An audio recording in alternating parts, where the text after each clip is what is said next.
एक बात और स्पष्ट कर दूं, धर्म के आयोजन तो बहुत होते हैं। इतने धार्मिक आयोजन होने के बावजूद मुझे ये बताओ कि कितने लोग हैं जो ईमानदारी से, सच्चाई से धर्म की राह पर चलते हैं। कथा तो सुन ली, वाहवाही भी हो गई, बहुत बढ़िया बहुत बढ़िया, सत्संग सुन लिया, बहुत बढ़िया, पर तुम्हारा जीवन बढ़िया हो जाए, मजा तो उसमें है। आध्यात्मिक पथ पर प्रगति हो जाए, जरूरी चीज, सबसे जरूरी चीज तो वह है अटूट विश्वास के साथ रोज भजन में बैठें। भजन में दिखावा ना होता हो, भजन बोझ ना लगता हो, प्रेम से साधना करें। अब यहाँ बात यह भी है कि प्रेम कैसे उमड़े। अब ऐसे प्रेम को तो खरीदा भी नहीं जा सकता और जगाया भी नहीं जा सकता, पर संत का सानिध्य और सत्संग एक ऐसी जगह है जहाँ प्रेम को प्रफुल्लित होने की, प्रेम को जगाने की पूरी संभावना होती है। इसलिए सत्संग में मैं बार बार कहती हूँ कि कुसंगियों के संग से बचिए, दुर्जनों के संग से बचिए, सत्संगियों का संग करें, संतों का संग करें। जो सत्य की बात कहता हो उसके संग में रहिए, मन में ये भक्ति भाव जाग जाए। इसलिए अपनी भक्ति को दृढ़ करने के लिए अपना पूरा जोर लगाओ। कभी भी ज्यादा वाद विवाद में नहीं पड़ना चाहिए। वाद विवाद तो समय को गंवाने वाली बात है। इसमें भी कई लोग कहते हैं कि अपने बंधु बांधवों को, अपने मित्रों को या अपने साथ रहने वाले लोगों को थोड़ा बोलना तो पड़ता ही है जी। अगर नहीं बोलेंगे तो वो लोग कैसे समझेंगे, वो कैसे सत्संग में जुड़ेंगे। हम चाहते हैं कि हमारे परिवार के परिवार सब लोग, जितने हमारे बंधु बांधव हैं, वो सब सत्संग से जुड़ें, तो उनको थोड़ा समझाना तो पड़ता है, उनको थोड़ा समय तो देना पड़ता है। हमें तो इतने बड़े बड़े अनुभव हो गए, हमने तो बहुत कुछ देख लिया। स्व अनुभूति, स्व अनुभव या आनंद की अनुभूति कैसे शुरू हुई और कैसे कहाँ तक हम पहुँचे। जब हम उस चीज को देखते हैं तो मन बड़ा प्रसन्न होता है कि हमारी तरक्की होती जा रही है, हम आगे बढ़ते जा रहे हैं। जिस मार्ग में हमें चलना चाहिए हम उस मार्ग में चल पड़े हैं। तो हमारा मन करता है कि और जितने लोग हमारे साथ के हैं वो भी अपना समय व्यर्थ ना करें और इस मार्ग में चलें, भक्ति मार्ग में चलें। तो मैंने कहा ठीक है, आप समझाइए, कहिए, लेकिन जबरदस्ती, ये बात मैं बार बार कहती हूँ कि कभी भी किसी को जबरदस्ती मत करो। जो नास्तिक होते हैं ना, वो तर्क देने में बड़े माहिर होते हैं। वो तुम्हें ही बोलना शुरू कर देंगे, तुम्हें क्या पता, तुम बेवकूफ हो, तुम अंधे हो, तुम मंदिरों में जाके बैठे रहते हो, क्या देती है तुम्हें तुम्हारी गुरु माँ। ऐसे कई लोग बोलते हैं ना। और फिर तुम आगे से बोलते हो, तुम हमारी गुरु को कैसे कह सकते हो, तुम हमारे गुरु के बारे में क्या जानते हो। हाँ, बस ऐसे ही धीरे धीरे गर्मो गर्मी हो जाती है। जो मेरे गुरु को कुछ बोलेगा, वो कोई भी हो, उसके साथ मेरा कोई रिश्ता नहीं होगा। तो मैं कहती हूँ कि ऐसी जबरदस्ती किसी के साथ मत करो। जो बुद्धिजीवी लोग होते हैं वो इशारे से समझ जाते हैं कि जो मन के रोग है, काम, क्रोध, अहंकार, लोभ, ईर्ष्या, द्वेष, भय, छोटी छोटी बात में भयभीत होते रहते हैं। मन की जो फ्रस्ट्रेशन है, जो हर वक्त तनाव में घिरे रहते हैं, उनमें थोड़ी सी अकल आ जाए, थोड़ी सी समझ आ जाए, तो उनके लिए इशारा बहुत है कि भाई ये तो किसी वैद, कोई साइंटिस्ट, कोई डॉक्टर ऐसा पैदा नहीं हुआ इस दुनिया में जो आपके मन को ठीक कर दे। इन दुर्गुणों को, इन मन के रोगों को ठीक करने के लिए तो भक्ति ही है।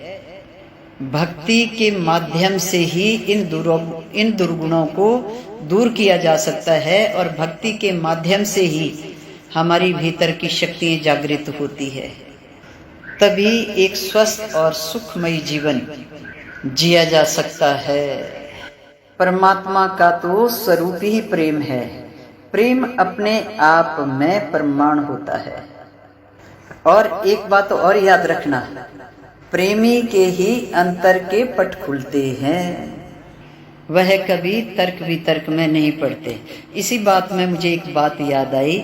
हम पुष्प विहार में रहते थे, गवर्नमेंट का फ्लैट हमें मिला हुआ था, लेकिन ईश्वर की कृपा हो गई, कुछ ऐसा संकेत, कुछ ऐसा आदेश हो गया कि तुम सत्संग करोगी, तुम इसीलिए इस धरती पे आई हो, सत्संग करो, अध्यात्म मार्ग में चलो, धर्म की रक्षा करो तो धर्म तुम्हारी रक्षा करेगा। तो हमने वहीं गवर्नमेंट फ्लैट में सत्संग शुरू कर दिया। थोड़े बहुत आसपास के लोग आ जाते थे तो भजन वजन करते थे, और थोड़ा समय तो हमने रात को भी सत्संग किया। तो हमारे यहाँ जो संगम विहार था, वहाँ से कुछ फौजी भाई आ जाते थे, सत्संग के प्रेमी, बहुत सारे लोग इकट्ठे हो जाते थे। थोड़े समय के बाद तो फिर बहुत लोग आने लग गए और रात को सत्संग चलता था। एक दिन हम अपने गुरुजी के यहाँ गए हुए थे, तो पीछे से कोई आ गए, तो जो जहाँ हम सत्संग करते थे उस फ्लैट में ताला लगा हुआ था, तो पीछे से दो सत्संग प्रेमी आ गए, आपस में कुछ गुनगुना रहे होंगे, कुछ चर्चा कर रहे होंगे, और वहीं दरवाजे में बैठे बैठे उनको वाइब्रेशन होना शुरू हो गई, जो कंपन नहीं हो जाती। प्रेमी जब प्रेम रस में डूब जाता है तो कई तरह से उसको वो अनुभूतियाँ होती है, तो कंपन सी होने लग गई उनको।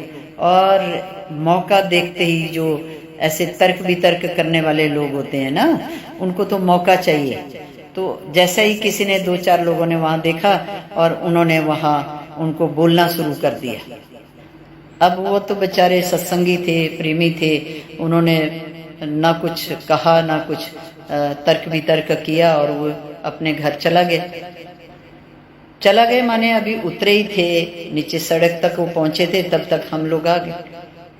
अब भक्त जब तक प्रणाम वाम करने लगे, तब तक इधर उधर के बहुत सारे लोग इकट्ठे हो गए और हमारे को उन्होंने घेर लिया। कहते हैं तुम यहाँ गवर्नमेंट फ्लैट में सत्संग करते हैं, यहाँ तो ये लोग ऐसे आपस में इतने जोर जोर से बोल रहे थे, तमाशा कर रहे थे और एक दूसरे को पता नहीं मार रहे थे, तो ऐसे तो यहाँ कोई मर जाएगा और हम लोग फंस जाएंगे। न जाने कितने कितने तर्क वितर्क उन लोगों ने किए। आप यह सत्संग बंद करो, आज के बाद यहाँ सत्संग नहीं होना चाहिए। कोई कुछ बोले, कोई कुछ बोले, सड़क में सारे लोग इकट्ठे हो गए, बार पार्क में सारे लोग इकट्ठे हो गए, और गवर्नमेंट फ्लैट थे, आमने सामने बिल्डिंगें थी, तो आमने सामने के लोग सारे बालकनियों में खड़े हो गए। अब मैंने तो फिर धीरे से उनको कहा, हाथ जोड़कर कहा कि भाई ये सत्संग बंद करना मेरे हाथ में नहीं है, और ये अच्छा काम है, इसको क्यों बंद करवाने की आप सोच रहे हो? कोई बुरा काम तो हम कर ही नहीं रहे हैं, भगवान का नाम ले रहे हैं, भगवान का भजन कर रहे हैं। आप भी आइए, आप भी जुड़िए, आपको अच्छा लगेगा, जीवन सार्थक हो जाएगा। जुड़िए तो प्रभु से प्रेम हो जाएगा। कौन प्रभु हम नहीं जानते, क्या प्रभु प्रभु करते हो? मैंने कहा प्रभु तो आप ही हो, आप ही के भीतर बैठा हुआ है, वो बाहर कण कण में है, वही प्रभु, वही परमात्मा आपके भीतर है। तो अपने आप से तो जुड़िए, अपने दुश्मन क्यों बनते हैं? अपने मित्र बनिए, अपने सखा बनिए। तो कहते हैं ये तुम्हारी कहानियां नहीं सुननी, हमें तो आज के बाद यहाँ सत्संग नहीं होना चाहिए। अब क्या कहती? तो मैंने उनको कहा कि आप ऐसे करो, सत्संग तो तभी बंद हो सकता है जब ये जो दरबार ऊपर उस फ्लैट में लगा हुआ है, इस दरबार को उठाकर तुम लोग बाहर कर दोगे। तो चलो तुम उठाओ उस दरबार को और बाहर कर दो।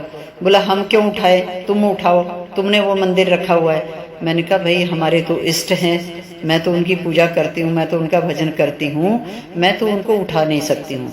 आप में हिम्मत है तो चलिए उठाइए, उस मंदिर को बाहर रख दीजिए। जिस दिन तुम मेरा मंदिर उठाकर बाहर रख दोगे, उस दिन मैं सत्संग बंद कर दूंगी।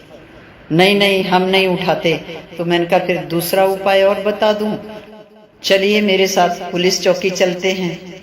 कहते हैं हम क्यों जाएं पुलिस चौकी? मैंने कहा तुम साथ चलो, तुम कहोगे कुछ नहीं, मैं ही वहां जाकर कहूंगी कि मैं गुनाहगार हूँ, भगवान का भजन करती हूँ, मुझे अरेस्ट कर लो। तो मुझे अरेस्ट कर देंगे तो भी ये भजन बंद हो जाएगा, सत्संग बंद हो जाएगा।